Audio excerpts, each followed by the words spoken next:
Washington, D.C., June 20th, 1803, to Meriwether Lewis, Esquire, Captain of the 1st Regiment of Infantry of the United States of America. The object of your mission is to explore the Missouri River and such principal stream of it as by its course and communication with the waters of the Pacific Ocean, whether the Columbia, Oregon, Colorado, or any other river, may offer the most direct and practicable water communication across this continent for the purpose of commerce. Thomas Jefferson. Meriwether Lewis was appointed with a journey.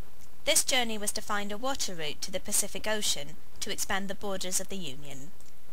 William Clark was appointed co-commander of the expedition by Lewis. This is just the beginning.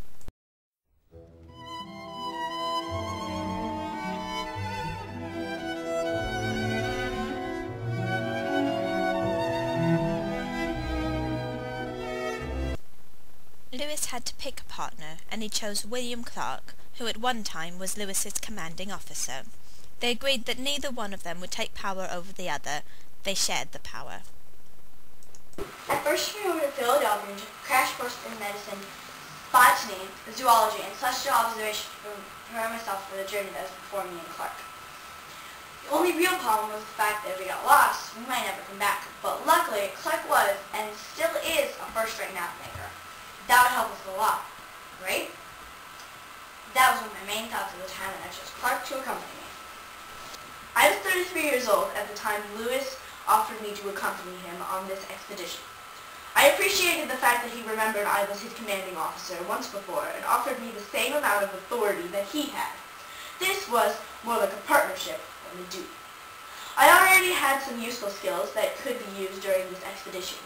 These included I was a skilled riverman, a superlative geographer, and a first-rate map maker. I wanted what I called a keeled boat for the expedition, but when I got it, we just all ended up calling it, just plainly, the boat. Not so often, but we still did. We also called it the barge, so it would be distinguished between the other boats that were there. Lewis then left Washington, D.C. The journey has begun.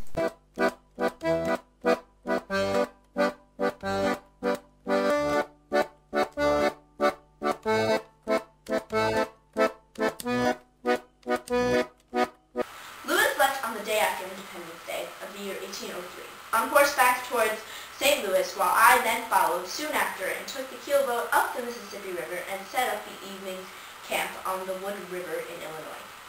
I was in command at the outset, and Lewis was to join me at St. Charles, Missouri.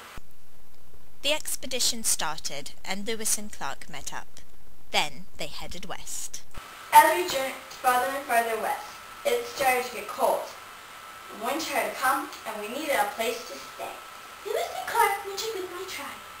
We were called the Mandans. Our shelter and hospitality made a big impression on them, and Lewis and Clark will forever be remembered. Not only will they be remembered by my tribe, we live in the hopes we will always be remembered by them. A Frenchman named Toussaint Charbonneau offered his services as an interpreter, and his wife Sacagawea, one of the natives, who was pregnant at the time, offered her services as well while we were staying in their tribe's land. I didn't really like the idea of the Indians joining us much, but Clark seemed to tolerate the idea, so I agreed because they may have turned out to be helpful. Sacagawea was never in any form of authority, but provided great help when it came to her tribe while the voyagers were staying. In February of the year 1805, Sacagawea had her son, Jean-Baptiste Charbonneau, who later was nicknamed by me and Clark and a bunch of the other voyagers as Pomp. When it came to the end of March, and winter faded away, it was time to set out westward to finish the journey that began in July.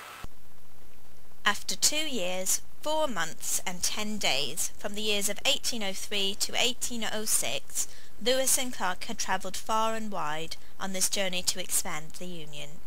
The trail was 4,000 miles long and will always be remembered as the route of Meriwether Lewis and William Clark.